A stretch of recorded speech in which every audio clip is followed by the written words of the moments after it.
Hello there, ladies and gentlemen. Welcome back to another Destiny 2 weekly reset video. My name is Story, and today is the 21st of January. That means one thing and one thing only, and that is we're running up until the 28th of January, because that's how things work around here. How y'all doing? Anyway, before we do anything else, let's get into it and have a look at what we've got to do in Destiny 2 this week. Well, here is the tower map. If you're new to the game, this is the stuff that you'll be looking at and thinking, what are all these things? Well, these are vendors. Look at this one, for example. This is our gunsmith. If you pick up bounties from him and complete 8 of them, you'll get yourself some powerful gear. And that is basically it. We collect things, do the things, get the things, smile about the things. That is pretty much it. There's vendors everywhere for you to visit and challenges and bounties for you to complete all over the place.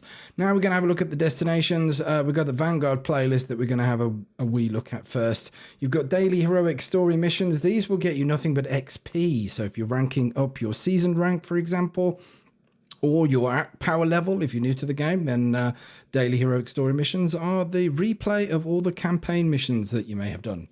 Then we've got the Vanguard Strikes playlist. The weekly is complete strikes using the same subclass element as the currently active elemental burn.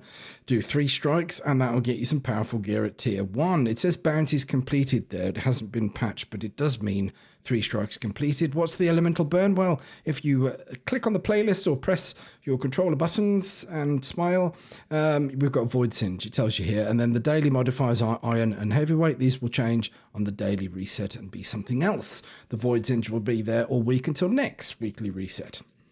Then we've got the Ordeal Nightfall, which the API is telling me this week is the Arms Dealer, if you're after that strike. Now, you've got 2 weekly challenges. The first one is to just keep running the Nightfall over and over and over until you hit the 5 times. Higher difficulties grant more efficient progress, for example, and you'll get some powerful gear. One at tier 1 gear. Yes, that's the one. And then there is the Nightfall completion above the score of 100,000 points. That will get you Pinnacle gear. Pinnacle gear is the best stuff that you can get in terms of the power level. There you go. So that is the Arms Dealer this week. Then we've got a normal Nightfall playlist. There's 3 strikes to choose from: Exodus Crash, Savathun Song, and Warden of Nothing.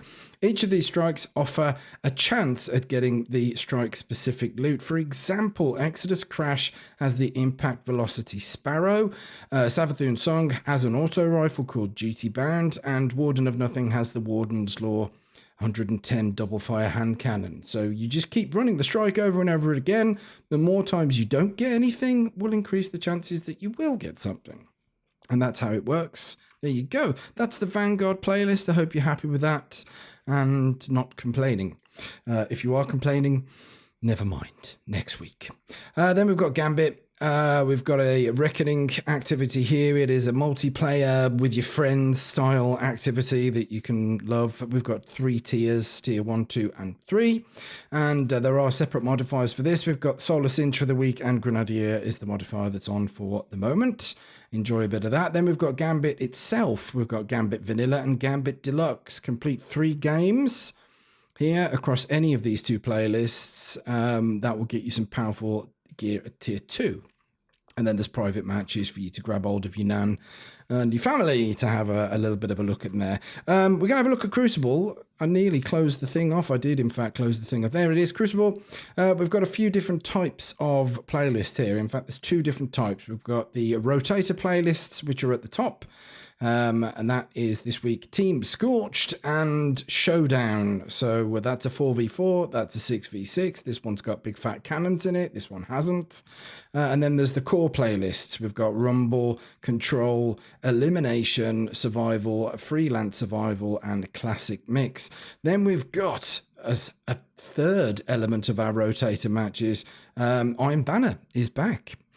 So if you're chasing after loot, and you'll be very pleased to know there was a change made to the quest line, the rocket kills auto completes for you, so I don't think you're expected to do that anymore. So there you go, that's the Crucible playlist. Are you happy with it? Are you? I hope so. Anyway, what else do we look at? Well, we've got a flashpoint this week, and it happens to be on, it looks like IO. IO is your flashpoint. This man will tell us, yes, it is flashpoint IO. Complete activities, pump this bar up to 100% and you'll get some powerful tier 1 loot. What is a flashpoint? Well, it just means you have to go and complete public events. There's one of those spawning right now. And you can loot some lost sectors, for example. There's one at the Affix Conduit right there. That will give you some percentage towards that bar. That is the flashpoint, and that happens to be on Io. There are some other events in the world, like, for example, Mars. We've got Escalation Protocol. You would, this is like a 7-phase horde mode kind of thing for those that are new to the game. And this week, all 3 Archelos weapons have a potential of dropping from farming the last boss in this 7-wave activity. There is also another activity very similar to Escalation Protocol over on the moon in Sorrow's Harbour. It's called Altars of Sorrow.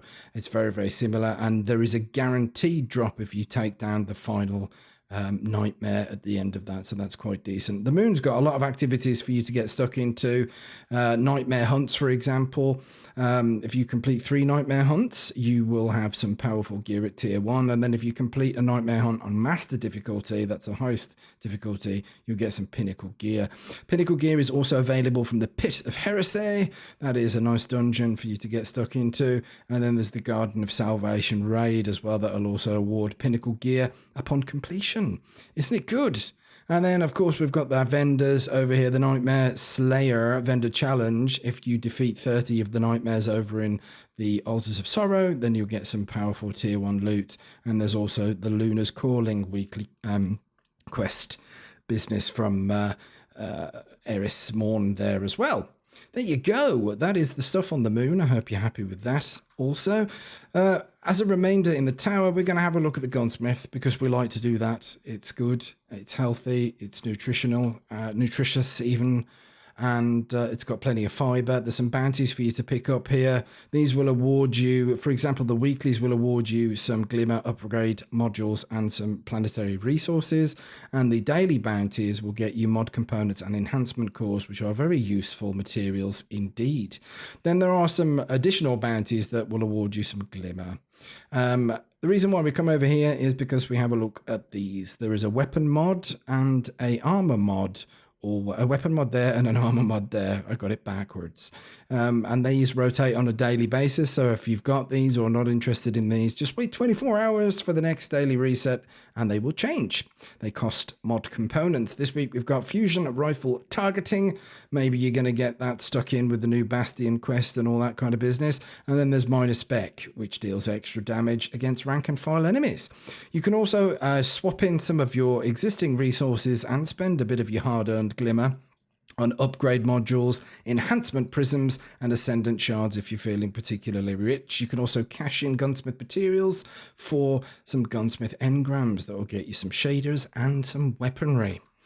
Next up, we're going to hop on over to the Leviathan vendor, because for tradition's sake at this point, and have a look what his inventory is for us. Alrighty then, Benedict 99. We've got the Leviathan Eater of Worlds helmet, Prestige Leviathan gauntlets, normal Leviathan chest piece, normal Leviathan boots, Spyro Stars class item, and Sins of the Past. There's another vendor that we check as well.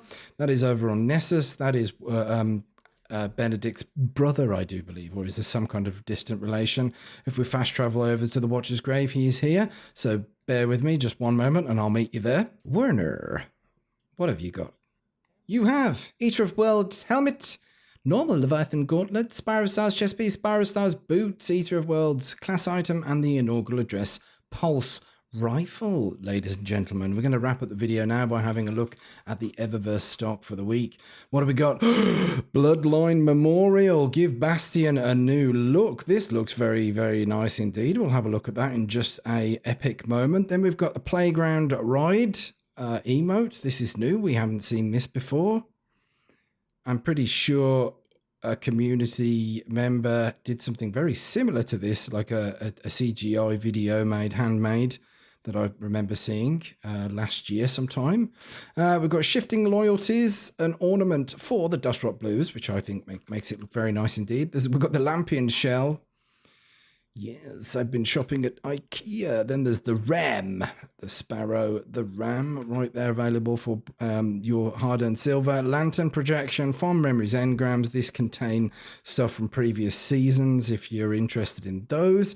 Then we've got the seasonal stuff. This is going to disappear after season 9. So if there's anything that you've got your eye on, you might want to peruse and see if you want to buy that. The Bloodline Memorial, there it is. Let's have a look at it. That is pretty tidy. It does look pretty good, the Bastion. I've got to say the design of the weapon is very clean and interesting. There's lots of stuff for you to look at there. Then there's an archive of stuff that we've had in the past. Not everything, but quite a lot of it at least. And then there's the stuff that's available for Bright Dust. So you can earn Bright Dust by doing various bounties, additional bounties from vendors such as Shax at the Crucible. Then there is Zavala at the Vanguard, and the Drifter also has some additional bounties that will award you Bright Dust on completion. We've got Distracted this week for 700 of your Bright Dust on the phone. Don't text while driving. Then there's the Tip of the Spear Sparrow.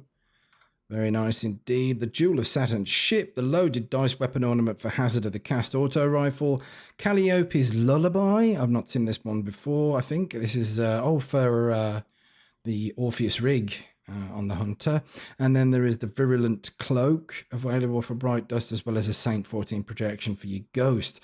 There are some materials that you can buy here as well, boons and matter gems and whatnot, as well as some shaders that may only appear here for Bright Dust. So, for example, I know this one, Grayscale Undergrowth, is only purchasable for Bright Dust, so don't expect that to drop anywhere else in the land. You have to get that from here. Then there's Buried Treasure Projection and a Vexgate Arrival Transmat effect as well, if you want to jazz up the way you spawn in here and there.